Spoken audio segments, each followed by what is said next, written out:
Hey class, this is the final part of the series of introductory videos in week 1 of EMDD 101. In this video, I'm going to talk briefly about what digital media is. I'm sure that sounds like kind of a stupid question because of course digital media would be media that's digital, but I want to try to trace a picture of where digital media lives inside the larger sort of field of user experience and human-computer interaction. So I am going to draw this out on my iPad.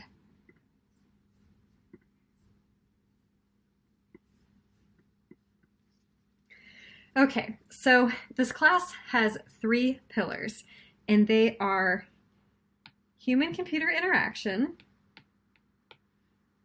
which I'm going to abbreviate as HCI, and then user-centered design, which I'm going to abbreviate as UCD, and then transmedia storytelling, which I'm going to put into digital media.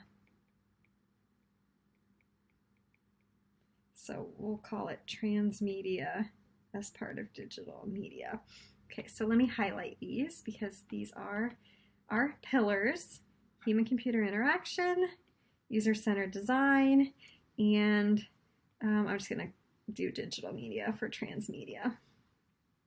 Okay, what the heck is going on? Well, HCI as a field is a field that it considers how people interact with computers. So we kind of assume that how people interact with computers and with each other using computers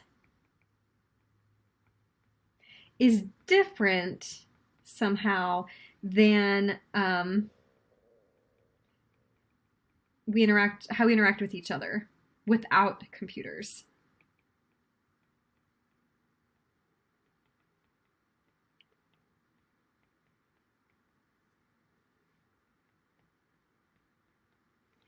And what's interesting about HCI, human-computer interaction, is it used to actually be called CHI, computer-human interaction, and then somebody was like, wait a second, shouldn't we put people first? Because didn't we make the computers, and mostly we use the computers to help ourselves, and we're humans. So the order got switched and it became HCI, human-computer interaction. So this is a field that is interested in how people interact with computers and how we can best design computers so that people can interact with them and interact with each other with computers. And when we say that how people interact with computers and each other using computers is different, we mean a few different things, because computers have different inputs, right? You can put text, you can put images, there's all kinds of different things you can do with a computer, and you interact with them differently than you interact with another person. You can use a mouse, for example, with a computer. You don't use a mouse when you're interacting with other people, although you might point things out, but that's slightly different. The way that we interact with people, therefore, might be somewhat different. We interact with computers a little bit differently than we interact with other people. Interacting with computers also allows us to track our interaction over time, because it's digital, so we have a digital record of all the interaction that we've had. We might use different parts of our brain to interact with computers than we use to interact with other people. For example, there's a part of your brain that is specifically recognizing faces. Every time you see a face, its job is to try to remember the face, and then when you see the face later, its job is to say, hey, you've seen that face before. You're using a certain part of your brain when you interact with people because you can't not use that facial recognition part when you talk to someone. Your brain automatically tries to determine, do I know this person? Have I talked to them before? Are they familiar? With a computer, you don't use that part of your brain. When you look at your laptop, that part of your brain doesn't turn on. So HCI assumes that how we interact with computers is different from how we interact with each other, and how we interact with other people through computers is also different. So this is an entire field, and within that field, we have a subfield called human factors. And then there's kind of its sister, computer science. So within human-computer interaction, if you study the human, you're studying human factors. If you study the computer, you're studying computer science. So this is our field of HCI. These are our subfields. So if you're interested in computer science, you are probably dealing with programming and computation. So you might study math. You might study computer vision. How do we help computers see? You might study AI. How do we help people, how do we help, I'm sorry, not people, how do we help computers recognize patterns? Things like that. So in the field of HCI, if you are a computer scientist, then you're focusing on the computer side of things. How do we help computers think with math and with computer vision and with AI? If you are on the human factor side, then you're interested in user-centered design, or another area you might be working with is cognitive science. So cognitive science is studying how humans think with digital and computers. So you might study people's emotions. Is there a way that a computer can have maybe an interface that makes people happy versus one that makes them sad? You might study people's reactions. You know, if you're driving a Tesla, which has a touch screen in the center instead of a bunch of buttons on the dashboard, does that change people's cognition? Are they, better drivers? Are they faster at reacting to things? So cognitive science is really studying how people think when they're using computers and digital media, digital objects. User-centered design is studying how we make computers and digital things for people. And so I hope this kind of gives an overview of what the difference in these terms are. Human-computer interaction is just the umbrella term for a field that encompasses many aspects of understanding how people interact with computers and how people interact with each other using computers. And not just computers, but the things that are on them, the media, the software, those kinds of things. And then within HCI, if we're concerned with human factors, we're more concerned with the human side of HCI.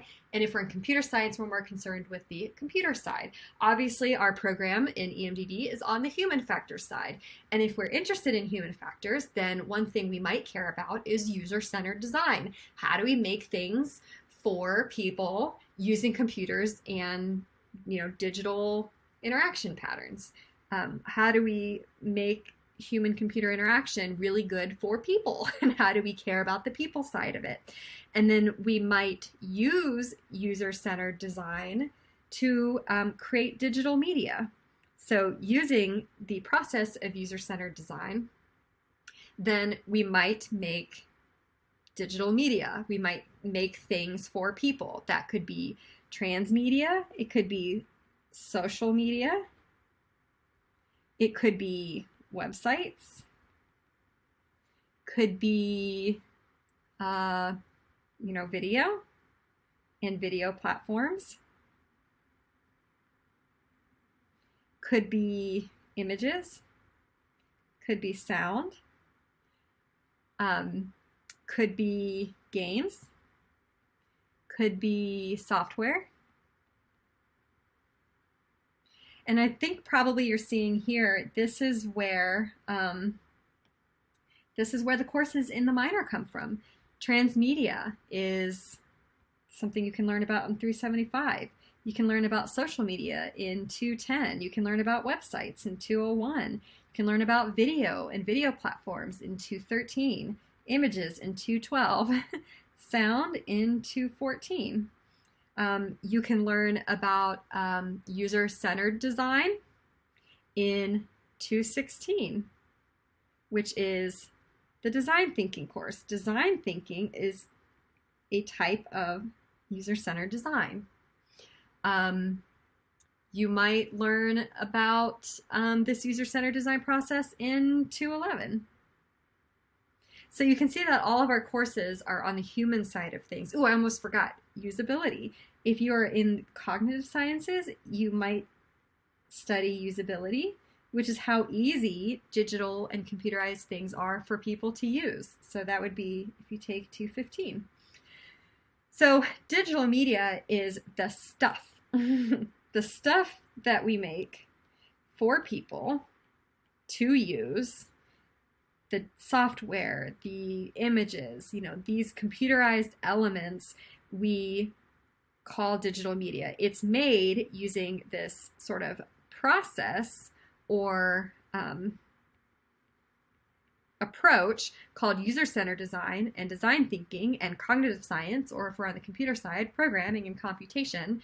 And this is all lumped under the umbrella of human-computer interaction. So in the digital media minor, you can kind of focus on some different things. You can focus on these different types of digital media. You can take classes to learn how to make these specific types of digital media. You can take a usability class to learn how to research humans using digital media. Can they use it well? Can they understand it? Or can they be successful? Does it help them think better? Does it help them do things better? You can study user-centered design as a larger process by studying design thinking or interactivity design. And all of that is under the umbrella of HCI. So when we talk about the three pillars, these are the three pillars. Human-computer interaction, generally being aware that how people interact with the computer and with each other using computers is different. So having an interest in these different ways that we can, in the ways that it's different, we can study user-centered design or design thinking, which is a process, or we can study digital media, which is the stuff that we make using that process. So each person is going to kind of have a different thing, right? I tend to be actually more, for me personally, I tend to be more in this space, design thinking and user-centered design, and kind of more with like some of these interaction patterns and inputs. There's other people, if you're in marketing, you might be much more interested in the actual stuff, the social media and the usability, making ways of connecting people socially and then making sure that it's actually working and having an effect on them. So this is sort of my map. This is not the only way to draw it, but this is sort of my map to try to give a form to where digital media lies within all these other pieces of terminology. I know it's kind of confusing. There's user-centered design, user experience design, human-computer interaction, all these different things. But this is sort of my map of how it all fits together and how the courses in the minor help you explore the different aspects of human-computer interaction.